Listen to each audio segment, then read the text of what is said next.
नमस्ते नमः। ओम श्री साई नाथाय नमः। श्री साई सचरित्र अध्याय 6 का द्वितीय भाग।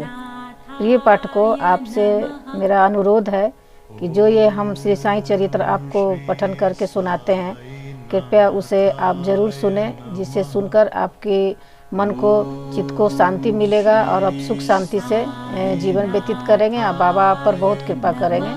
चलिए अब हम पाठ आरंभ करते हैं। कोपर गांव में श्री गोपाल राव गुंड नाम के एक इंस्पेक्टर थे। वे बाबा के परम भक्त थे। उनकी 3 स्त्रियां थीं, परंतु एक के भी संतान न थी। श्री साईं बाबा की कृपा से उन्हें एक पुत्र रत्न की प्राप्ति हुई। इस हर्ष के उपलक्ष्य में सन 1897 में उन्हें विचार आया कि शिरडी में मेला अथवा उर्स भरवाना चाहिए। उन्होंने यह विचार शिरडी के अन्य भक्त तात्या पाटिल, दादा कोते पाटिल और माधवराव के समक्ष विचारार्थ प्रकट किया। उन सभी को यह विचार अति रुचिकर प्रतीत हुआ तथा उन्हें बाबा की भी स्वीकृति और आश्वासन प्राप्त हो गया। उर्स भरने के लिए सरकारी आज्ञा आवश्यक थी, इसीलिए एक प्रार्थना पत्र कलेक्टर के पास भेजा गया, परंतु ग्राम कुलकर्णी पटवारी के आपत्ति उठाने के कारण स्वीकृति प्राप्त न हो सकी। परंतु बाबा का आश्वासन तो प्राप्त ही हो चुका था, अतः पुनः प्रयत्न करने पर स्वीकृति प्राप्त हो गई। बाबा की अनुमति से रामनवमी के दिन उर्स भरना निश्चित हुआ। ऐसा प्रतीत होता है कि कुछ निष्कर्ष ध्यान में रखकर ही उन्होंने ऐसी आज्ञा दी, अर्थात उर्स व रामनवमी के उत्सवों का एकीकरण तथा हिंदू मुस्लिम एकता, जो भविष्य की घटनाओं से ही स्पष्ट है कि यह ध्येयपूर्ण सफल हुआ। प्रथम बाधा तो किसी प्रकार हल हुई। अब द्वितीय कठिनाई जल के अभाव की उपस्थिति हुई। शिरडी तो एक छोटा सा ग्राम था और पूर्व काल से ही वहां जल का अभाव बना रहता था। गांव में केवल 2 कुएं थे, जिनमें से एक तो प्रायः सूख जाया करता था और दूसरे का पानी खारा था। बाबा ने उसमें फूल डालकर उसके खारे जल को मीठा बना दिया था, लेकिन एक कुएं का जल कितने लोगों को पर्याप्त हो सकता था। इसीलिए तात्या पाटिल ने बाहर से जल मंगवाने का प्रबंध किया।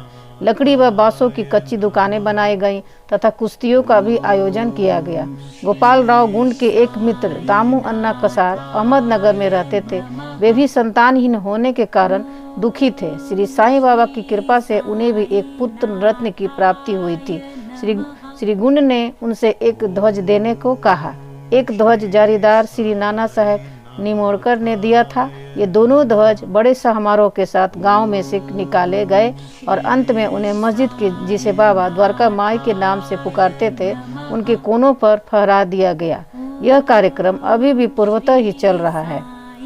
चंदन समारोह। इस मेले में एक अन्य कार्यक्रम भी श्री गणेश हुआ, जो चंदनोत्सव के नाम से प्रसिद्ध है। यह कोराहल के एक मुस्लिम भक्त श्री अमीर शक्कर दलाल के मस्तिष्क की सोच थी। प्रायः इस प्रकार का उत्सव सिद्ध मुस्लिम संतों के सम्मान में किया जाता है। बहुत सा चंदन घिसकर और बहुत सी चंदन धूप थालियों में भरी जाती है तथा लोबान जलाते हैं और अंत में उन्हें मस्जिद में पहुंचाकर जुलूस समाप्त हो जाता है। थालियों का चंदन और धूप नीम पर और मस्जिद की दीवारों पर डाल दिया जाता है।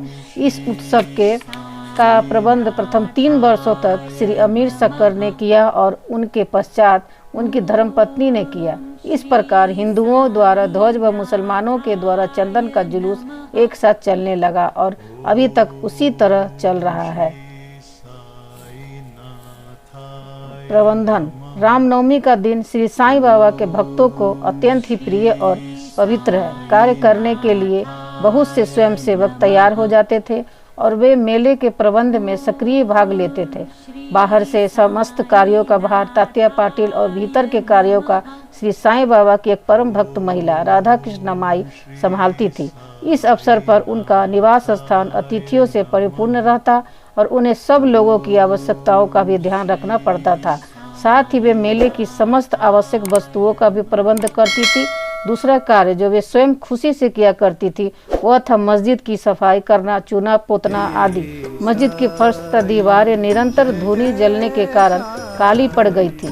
जब रात्रि का बाबा चावड़ी में विश्राम करने चले जाते तब वे वह कार्य कर लिया करती थी। समस्त वस्तुएं धूनी सहित बाहर निकालनी पड़ती थी और सफाई व पुताई हो जाने के पश्चात पूर्वतः सजा दी जाती थी।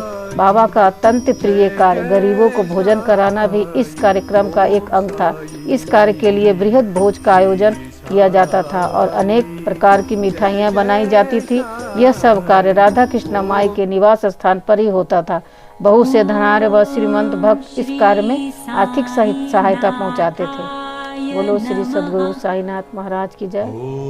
बाकी इसका अंश अगले अध्याय में आपको सुनाएंगे।